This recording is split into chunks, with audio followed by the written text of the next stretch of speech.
1 Samuel 1. There was a man named Elkanah who lived in Ramah in the regions of Zuph, in the hill country of Ephraim. He was the son of Jeroham, son of Elihu, son of Tohu, son of Zuph of Ephraim. Elkanah had two wives, Hannah and Peninnah. Peninnah had children, but Hannah did not. Each year, Elkanah would travel to Shiloh to worship and sacrifice to the Lord of heaven's armies at the tabernacle. The priests of the Lord at the time were the two sons of Eli, Hophni and Phinehas. On the day Elkanah presented his sacrifice, he would give portions of the meat to Phinehah and each of her children. And though he loved Hannah, he would give her only one choice portion, because the Lord had given her no children. So Peninnah would taunt Hannah and make fun of her because the Lord had kept her from having children. Year after year it was the same. Peninnah would taunt Hannah as they went to the tabernacle. Each time, Hannah would be reduced to tears and would not even eat. "Why are you crying, Hannah?" Elkanah would ask. "Why aren't you eating? Why be downhearted just because you have no children? You have me. Isn't that better than having 10 sons?" Once, after a sacrificial meal at Shiloh, Hannah got up and went to pray. Eli the priest was sitting at his customary place beside the entrance of the tabernacle. Hannah was in deep anguish, crying bitterly as she prayed to the Lord. And she made this vow, "O Lord of heaven's armies, if you will look upon my sorrow and answer my prayer and give me a son, then I will give him back to you, and he will be yours for his entire lifetime. And as a sign that he has been dedicated to the Lord, his hair will never be cut."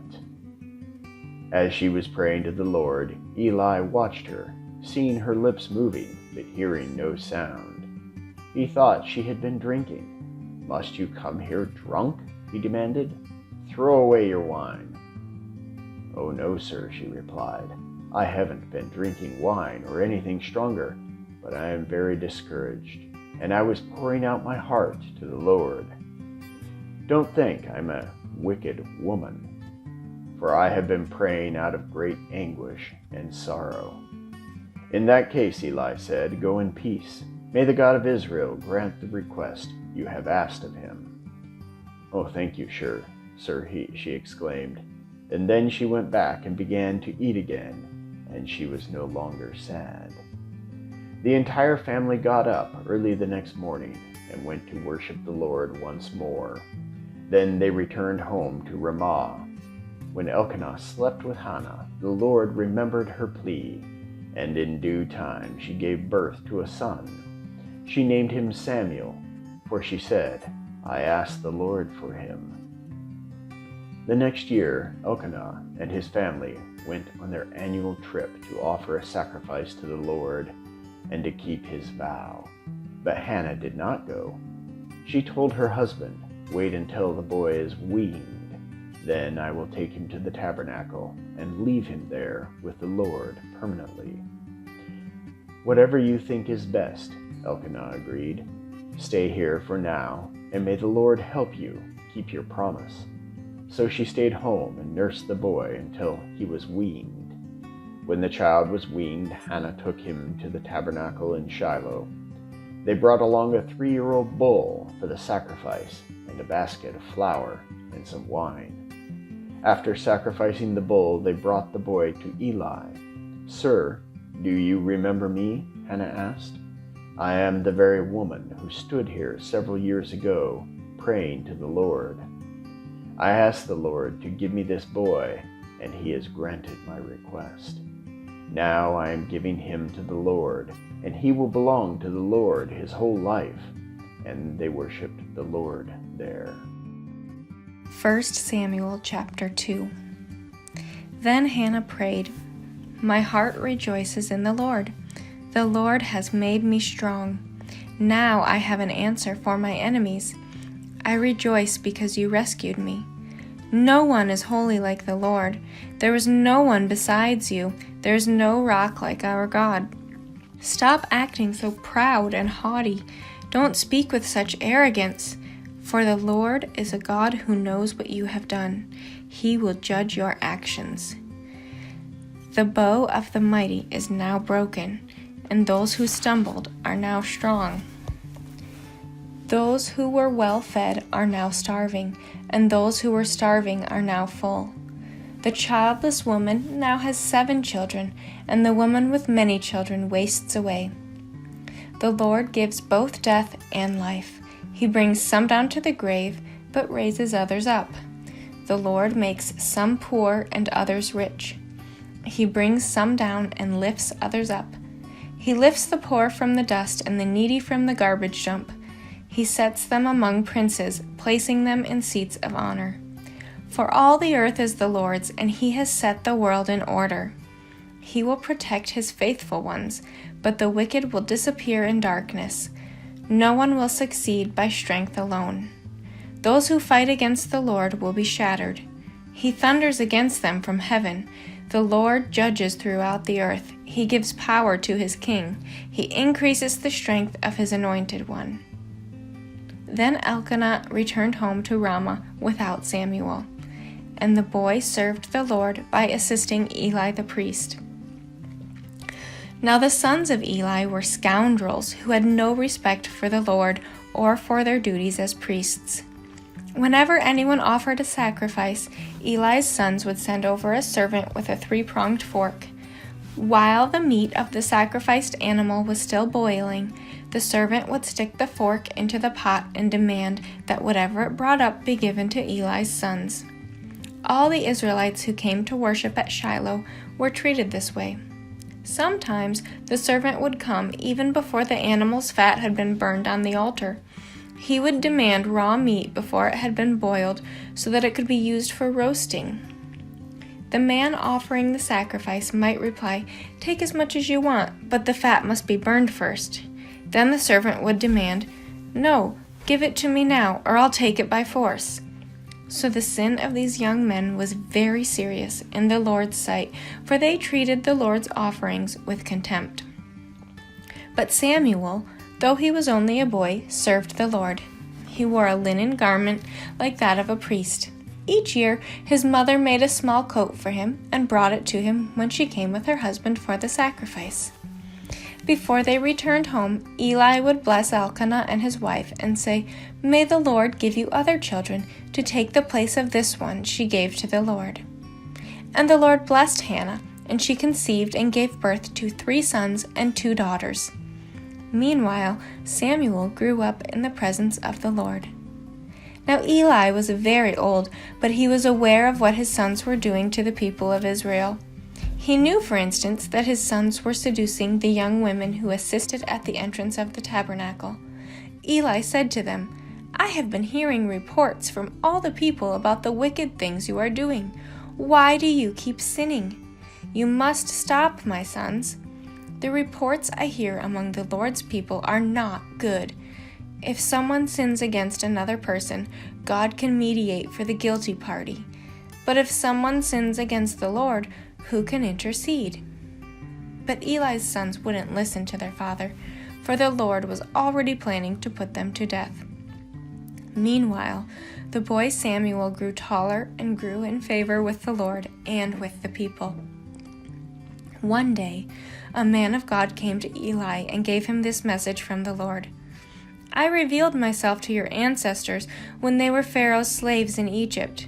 I chose your ancestor Aaron from among all the tribes of Israel to be my priest, to offer sacrifices on my altar, to burn incense, and to wear the priestly vest as he served me. And I assigned the sacrificial offerings to you priests.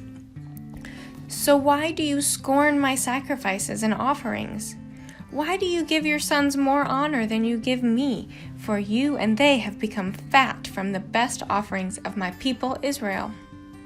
Therefore, the Lord, the God of Israel, says, I promised that your branch of the tribe of Levi would always be my priests. But I will honor those who honor me, and I will despise those who think lightly of me. The time is coming when I will put an end to your family, so it will no longer serve as my priests. All the members of your family will die before their time. None will reach old age. You will watch with envy as I pour out prosperity on the people of Israel. But no members of your family will ever live out their days. The few not cut off from serving at my altar will survive, but only so their eyes can go blind and their hearts break, and their children will die a violent death. And to prove that what I have said will come true, I will cause your 2 sons, Hophni and Phinehas, to die on the same day. Then I will raise up a faithful priest who will serve me and do what I desire. I will establish his family, and they will be priests to my anointed kings forever. Then all of your surviving family will bow before him, begging for money and food. Please, they will say, give us jobs among the priests so we will have enough to eat. 1 Samuel chapter 3. Meanwhile, the boy Samuel served the Lord by assisting Eli. Now, in those days, messages from the Lord were very rare, and visions were quite uncommon. One night, Eli, who was almost blind by now, had gone to bed. The lamp of the God had not yet gone out, and Samuel was sleeping in the tabernacle near the ark of God. Suddenly the Lord called out, "Samuel!" "Yes," Samuel replied. "What is it?" He got up and ran to Eli. "Here I am. Did you call me?" "I didn't call you," Eli replied. "Go back to bed." So he did. Then the Lord called out again, "Samuel!" Again, Samuel got up and went to Eli. "Here I am. Did you call me?" "I didn't call you, my son," Eli said. "Go back to bed." Samuel did not yet know the Lord because he had never received a message from the Lord before. So the Lord called a 3rd time, and once more Samuel got up and went to Eli. "Here I am. Did you call me?" Then Eli realized it was the Lord who was calling the boy. So he said to Samuel, "Go and lie down again, and if someone calls again, say, 'Speak, Lord, your servant is listening.'" So Samuel went back to bed. And the Lord came and called as before, "Samuel, Samuel." And Samuel replied, "Speak, your servant is listening." Then the Lord said to Samuel, "I am about to do a shocking thing in Israel. I am going to carry out all my threats against Eli and his family from beginning to end. I have warned him that judgment is coming upon his family forever because his sons are blaspheming God and he hasn't disciplined them. So I have vowed that the sins of Eli and his sons will never be forgiven by sacrifices or offerings." Samuel stayed in bed until morning, then got up and opened the doors of the tabernacle as usual. He was afraid to tell Eli what the Lord had said to him. But Eli called out to him, "Samuel, my son." "Here I am," Samuel replied. "What did the Lord say to you? Tell me everything, and may God strike you and even kill you if you hide anything from me." So Samuel told Eli everything. He didn't hold anything back. "It is the Lord's will," Eli replied. "Let him do what he thinks best." As Samuel grew up, the Lord was with him, and everything Samuel said proved to be reliable. And all Israel, from Dan in the north to Beersheba in the south, knew that Samuel was confirmed as a prophet of the Lord. The Lord continued to appear at Shiloh and gave messages to Samuel there at the tabernacle. And Samuel's words went out to all the people of Israel. 1 Samuel chapter 4. At that time, Israel was at war with the Philistines. The Israelite army was camped near Ebenezer, and the Philistines were at Aphek. The Philistines attacked and defeated the army of Israel, killing 4,000 men. After the battle was over, the troops retreated to their camp, And the elders of Israel asked, "Why did the Lord allow us to be defeated by the Philistines?" Then they said, "Let's bring the ark of the covenant of the Lord from Shiloh. If we carry it into battle with us, it will save us from our enemies." So they sent men to Shiloh to bring the ark of the covenant of the Lord of heaven's armies, who is enthroned between the cherubim. Hophni and Phinehas, the sons of Eli, were also there with the ark of the covenant of God. When all the Israelites saw the ark of the covenant of the Lord coming into their camp, their shout of joy was so loud it made the ground shake. "What's going on?" the Philistines asked. "What's all the shouting about in the Hebrew camp?" When they were told it was because the ark of the Lord had arrived, they panicked. "The gods have come into their camp," they cried. "This is a disaster. We have never had to face anything like this before. Help! Who can save us from these mighty gods of Israel? They are the same gods who destroyed the Egyptians with plagues when Israel was in the wilderness. Fight as never before, Philistines. If you don't, we will become the Hebrews' slaves, just as they have been ours. Stand up like men and fight." So the Philistines fought desperately, and Israel was defeated again. The slaughter was great. 30,000 Israelite soldiers died that day. The survivors turned and fled to their tents. The ark of God was captured, and Hophni and Phinehas, the two sons of Eli, were killed. A man from the tribe of Benjamin ran from the battlefield and arrived at Shiloh later that same day. He had torn his clothes and put dust on his head to show his grief. Eli was waiting beside the road to hear the news of the battle, for his heart trembled for the safety of the ark of God. When the messenger arrived and told what had happened, an outcry resounded throughout the town. "What is all the noise about?" Eli asked. The messenger rushed over to Eli, who was 98 years old and blind. He said to Eli, "I have just come from the battlefield. I was there this very day." "What happened, my son?" Eli demanded. "Israel has been defeated by the Philistines," the messenger replied. "The people have been slaughtered, and your two sons, Hophni and Phinehas, were also killed. And the ark of God has been captured." When the messenger mentioned what had happened to the ark of God, Eli fell backward from his seat beside the gate. He broke his neck and died, for he was old and overweight. He had been Israel's judge for 40 years. Eli's daughter-in-law, the wife of Phinehas, was pregnant and near her time of delivery. When she heard that the ark of God had been captured and that her father-in-law and husband were dead, she went into labor and gave birth.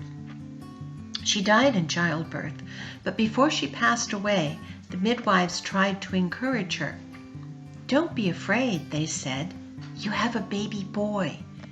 But she did not answer or pay attention to them. She named the child Ichabod, which means, "Where is the glory?" For she said, "Israel's glory is gone." She named him this because the ark of God had been captured and because her father-in-law and husband were dead. Then she said, "The glory has departed from Israel, for the ark of God has been captured."